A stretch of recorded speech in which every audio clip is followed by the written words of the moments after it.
أعوذ بالله من الشيطان الرجيم. بسم الله الرحمن الرحيم. الحمد لله رب العالمين الرحمن الرحيم مالك يوم الدين إياك نعبد وإياك نستعين اهدنا الصراط المستقيم صراط الذين أنعمت عليهم غير المغضوب عليهم ولا الضالين.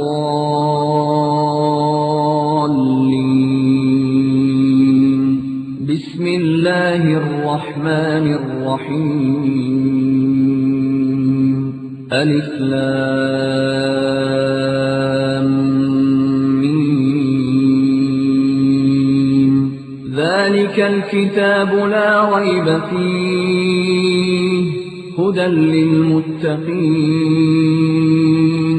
الذين يؤمنون بالغيب ويقيمون الصلاة ومما رزقناهم ينفقون.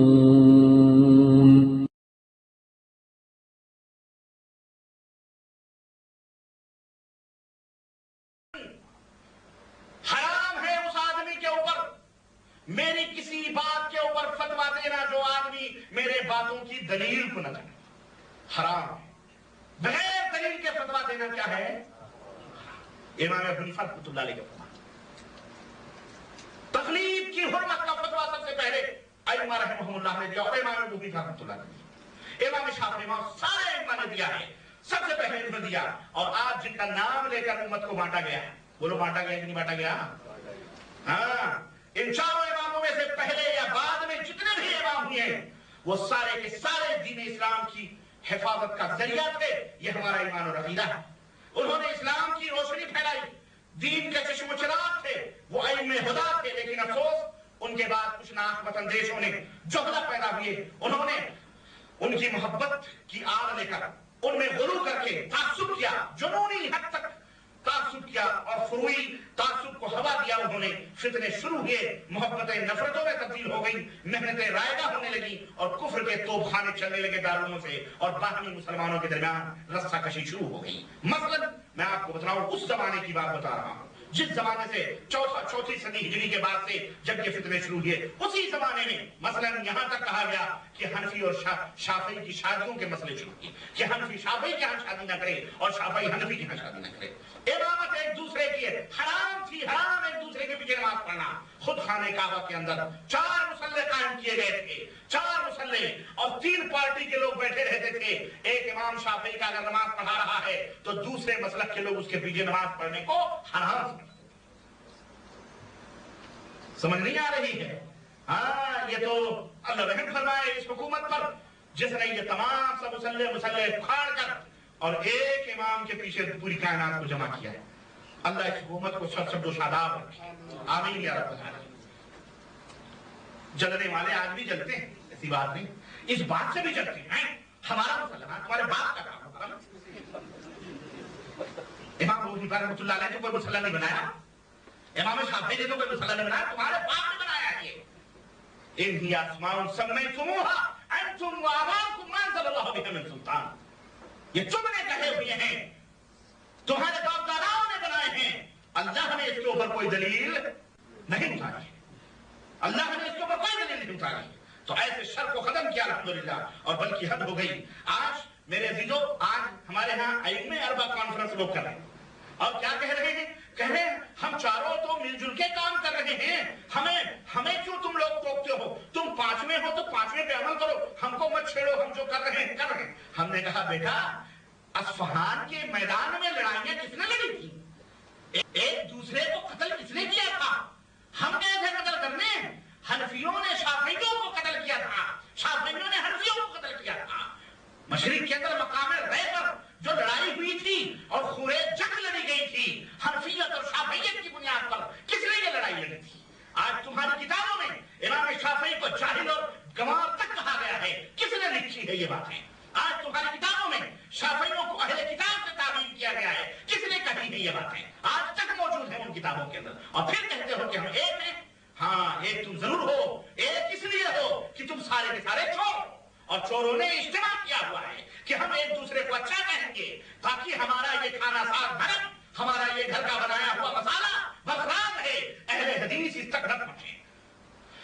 لیکن الحمدللہ یہ نبی کی امت اب سمجھ رہی ہے، اب سمجھنے لگی ہے الحمدللہ، اور اب یہ خانہ ساز محل چکناچور ہوتے جا رہے ہیں، غرقاب ہوتے جا رہے ہیں. قرآن و سنت کے طوفانوں نے ان کا جینا حرام کر دیا ہے. قرآن و سنت کی خوشبوئیں بکھر رہی ہیں، اور تقلید کی نجاستیں اور گندگیاں الحمدللہ پاک و صاف ہوتی جا رہی ہیں. اللہ کا فضل ہے، اور یہ قیامت تک انشاءاللہ یہ عمل جاری رہے گا انشاءاللہ. اے دنیا کے لوگوں، شامل ہو جاؤ اس قافلے میں. یہی قافلہ نجات جنت کا مستحق ہے، یہی کارواں جنت تک جائے گا. رب ذوالجلال کی قسم ہے، ہم تمہیں تابعین کی طرف، سلف کی طرف تمہیں دعوت دیتے ہیں، جن پر امام ابو حنیفہ قائم تھے، امام شافعی تھے، امام مالک تھے. ارے یہ جھوٹے مکار لوگ ہیں جن کی طرف اپنی نسبتیں کر کے ان بیچاروں کو بدنام کر رہے ہیں. اور میں بتاؤں گا، ابھی آ رہا ہوں، میں وہیں پہ آ رہا ہوں. میرے عزیزو، اسلام کے اندر ایک طالب علم بھی جانتا ہے ان کی لڑائیوں کو، اور ان کے بغداد کے اندر جوتیوں میں جو دال بٹتی تھی اور جو مناظرے ہوتے تھے، ہمیں تاریخ کے پردے اٹھائیں تو ان کے مکروہ چہرے ہمیں 434 میں سب نظر آئے. ہاں، اور آج تک یہ لڑ رہے ہیں. آج کسی شافعی کو ہمارے یہاں ہم میں کچھ لوگ بیٹھے ہوں، کسی شافعی کی مسجد میں کوئی گیا نماز پڑھنے کے لیے؟ بولو کوئی جاتا ہے؟ ان کو تو بیچارہ بھیونڈی میں ہے بہت سارے ثواب ہیں، مہاراشٹر میں بہت سارے ثواب ہیں، ان کو تو کوئی مسلمان تک نہیں سمجھتا ہے. نہ وہ ان کے ہاں، نہ وہ ان کے، نہ شادی نہ بیاہ ہے. یہی حال آجاتی ہے کہ نہیں؟ یہ کیوں ہے کہ بکواس؟ ہم وہ مسلمان نہیں ہیں، ہمارے سب کو مسلمان سمجھتے ہیں. اس لیے میرے عزیزوں، اس تفرقے کو ختم کرو، اور کوئی حنفی شافعی مالکی نہیں، سارے کے سارے اہل الحدیث ہیں، اہل الاسلام ہیں، سارے کے سارے مسلمان. حالانکہ میرے عزیزوں، اسلام میں انہی تقلید اور یہ جو کچھ بھی ہوا ہے، اس جہالت سے اسلام بھی بری ہے، اہل اسلام بھی بری ہیں. امام ابو حنیفہ، امام مالک، شافعی اور تمام ائمہ رحمہ اللہ بھی بری ہیں اس جہالت سے اور اس جاہلیت سے. جیسا کہ حافظ محدث ابن عبد البر نے اپنی کتاب کے اندر فرمایا کہ لا يجوز لأحد أن يمتحن الناس بها ولا يوالي بهذه الأسماء ولا يعادي عليها بل أكرم الخلق عند الله يتقاهم من أي طائفة كان. کسی مسلمان کے لیے جائز نہیں ہے کہ امت کا امتحان لے اس بات سے کہ تو حنفی ہے کہ تو شافعی ہے، اور اس بیس پر اس سے دوستی اور دشمنی کرے. کسی کے لیے جائز نہیں، کسی کے لیے حلال نہیں ہے، چاہے وہ کسی بھی کہیں کا بھی ہو. وہ مسلمان ہے اس لیے اس سے محبت کی جائے، وہ کافر ہے اس لیے اس سے نفرت کی جائے. لیکن شافعی مالکی کی نسبتوں کی بنا پر امت کو تقسیم کرنا، ان سے شادی بیاہ کو حرام کرنا، ان کی مسجدوں کے اندر نہ جانا، یہ اور امت کو امتحان میں ڈالنا، یہ ہرگز جائز نہیں ہے. میرے عزیزوں، جتنے بھی فرقے بنے، خواہ عقیدے کو لے کر بنے، سیاسی طور پر بنے یا فروعی اور مسلکی، سب کے ساتھ یہ اہل السنہ والجماعہ کے سامنے شکست و ریت سے پہلے بھی دو چار ہوتے رہے، اور آج بھی اہل الحدیث اہل السنہ کے سامنے یہ بیچارے شکست و ریت کی منزلیں طے کر رہے ہیں. کیوں؟ اس لیے کہ اہل الحدیث اہل السنہ مسلمانوں کی ایسی مضبوط جماعت پہلے بھی تھی اور آج بھی ہے، جو ایک لمحے کے لیے بھی نبوی منہاج اور طریقے سے جدا ہونے کے لیے تیار نہیں ہے، نہ تو صورتاً، نہ اسماً، نہ قولاً، نہ فعلاً. کسی بھی حساب سے وہ تیار ہونے کے لیے نہیں ہے. چنانچہ اہل حدیث میں کوئی بھی ایک شخص شروع سے لے کر آج تک ایسا نہیں ملے گا جس نے اپنی نسبت نبی کریم صلی اللہ علیہ وسلم اور ان کے نقش قدم پر چلنے والے صحابہ کو چھوڑ کر کسی اور کی طرف کی ہو، بلکہ سارے کے سارے اپنی نسبت قرآن و سنت کی طرف کرتے ہیں. اہل الحدیث و سنہ کا ایک ہی منہج ہے جو پہلے تھا، قرآن اور نبی کریم صلی اللہ علیہ وسلم کا فرمان، احادیث. آج بھی وہی منہج ہے اور قیامت تک انشاءاللہ یہ منہج قائم و دائم رہے گا اور امت کو اس کی طرف دعوت دی جائے گی انشاءاللہ تبارک. امام مالک یہ بھی چاروں اماموں میں سے ایک امام مانے جاتے ہیں جن کی طرف منسوب ہو کر مالکی فرقہ بنا ہوا ہے. تو امام مالک ان سے پوچھا گیا، یا ابا عبداللہ اسألک عن مسألة اجعلک حجة فيما بینی و بین اللہ عز وجل. قال مالک ما شاء اللہ لا قوة الا باللہ. سر کسی نے کہا، اے ابو عبداللہ، میں اللہ اور اپنے درمیان حجت بنا کر کے میں تمہیں قسم دے رہا ہوں، یہ بتلاؤ، یہ میں تم سے ایک سوال کرنا چاہتا ہوں. تو امام مالک نے کہا، بولو کیا بات ہے، کون سا سوال ہے؟ قال من اہل السنہ. اہل السنہ کس کو کہتے ہیں؟ اہل السنہ کون لوگ ہیں؟ قال اہل السنہ الذین لیس لهم لقب يعرفون به لا جهمي ولا قدري ولا رافضي. اہل سنہ ان کو کہا جاتا ہے جو کسی کی طرف اپنی نسبت، اہل سنت کسی شخصیت کی طرف نسبت نہیں کرتے. ان کا کوئی ایسا لقب بھی نہیں ہے جسے وہ پہچانے جاتے ہوں. نہ جہمی، نہ قدری، نہ رافضی، ایسے کوئی القاب اہل سنت کے پاس نہیں ہوتے، بلکہ وہ سنت کی طرف اپنی نسبت کرتے ہیں، حدیث کی طرف نسبت کرتے ہیں. رواہ ابن عبد البر. اسی طرح سے شیخ الاسلام ابن تیمیہ رحمۃ اللہ علیہ نے فرمایا كذلك التفريق بين الأمة وامتحانها بما لم يأمر الله ولا رسوله، مثل أن يقال للرجل أنت شكيلي أو قرقندي، فإن هذه أسماء باطلة ما أنزل الله بها من سلطان، وليس في كتاب الله ولا في سنة رسول الله ولا في الآثار المعروفة عن سلف الأمة، لا شكيلي ولا قرقندي. والواجب على المسلم إذا سئل عن ذلك أن يقول لا أنا شكيلي ولا أنا قرقندي بل أنا مسلم متبع الكتاب والسنة. فتاوی جلد نمبر 3 صفحہ نمبر 45. علامہ ابن تیمیہ رحمۃ اللہ فرماتے ہیں کہ امت کے درمیان تقسیم کرنا اور امت کا ان باتوں سے امتحان لینا جن کا حکم نہ اللہ نے دیا نہ رسول اللہ نے دیا. مثال کے طور پر کسی سے کہا جائے کہ کیا تو شکیلی ہے، کیا تو قرقندی ہے، کیا تو حنفی شافعی مالکی، یہ ساری نسبتیں جو ہیں، کیا تم یہ ہو، اس طرح کا کہنا.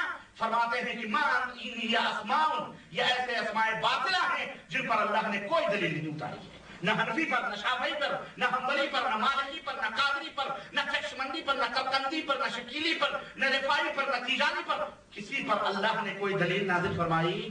کسی کے اوپر کوئی دلیل نازل نہیں فرمائی ہے. نہ کتاب اللہ میں موجود ہے، نہ سنت رسول اللہ میں موجود ہے، اور نہ ہی سلف کے اندر صحابہ کے اقوال میں موجود ہیں. نہ کوئی شکیلی تھا، نہ کوئی قرقندی تھا. بلکہ مسلمانوں کے اوپر واجب ہے اگر وہ کسی پوچھے جائیں کہ تم کون ہو، شکیلی ہو یا قرقندی ہو، تو مسلمان کا یہ فرض ہے کہ اس کے منہ پر یہ جواب دے نہ میں شکیلی ہوں، نہ میں حنفی ہوں، نہ میں قرقندی ہوں، نہ میں تیجانی ہوں، نہ نقشبندی ہوں. میں مسلمان ہوں، متبع الکتاب و سنہ، میں کتاب و سنت کا متبع.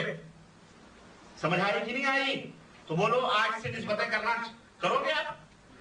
ہاں، توبہ کرو اللہ تبارک و تعالیٰ سے. حضرت معاویہ بن سفیان، ابی سفیان رضی اللہ تعالیٰ عنہ نے حضرت عبداللہ بن عباس رضی اللہ عنہ پوچھا، کہتے ہیں کہ انہ سأل عبداللہ بن عباس رضی اللہ عنہ انت علی ملت علی او ملت عثمان.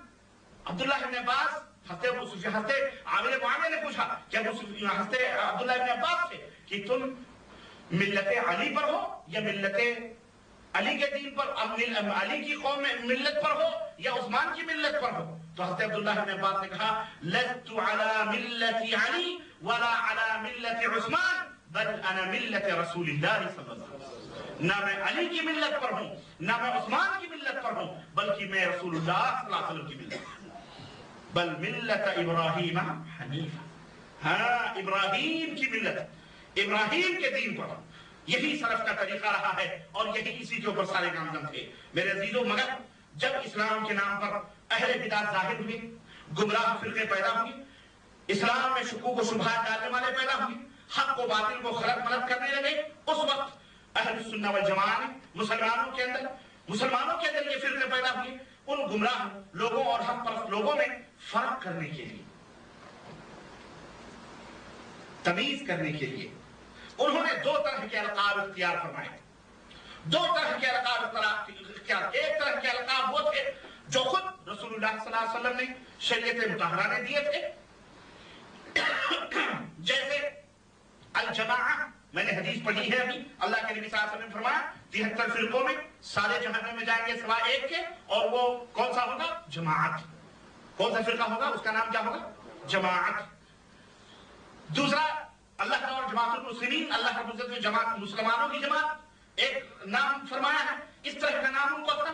تیسرا فرقۃ الناجیہ، اللہ کے رسول صلی اللہ علیہ وسلم نے فرقہ ناجیہ کا خطاب عطا فرمایا جو جنت میں جانے والا فرقہ ہے. اور تیسرا الطائفۃ المنصورہ، یہ وہ اسماء ہیں، یہ وہ جو نام ہیں مسلمانوں کے جو شریعت مطہرہ سے ثابت ہیں، احادیث اور قرآن سے ثابت ہیں. ایک تو اس طرح کا لقب اہل باطل اور اہل حق میں فرق کرنے کے لیے مسلمانوں نے اختیار کیا. یہ وہ القاب ہیں جو خود نبی کریم صلی اللہ علیہ وسلم نے دیے.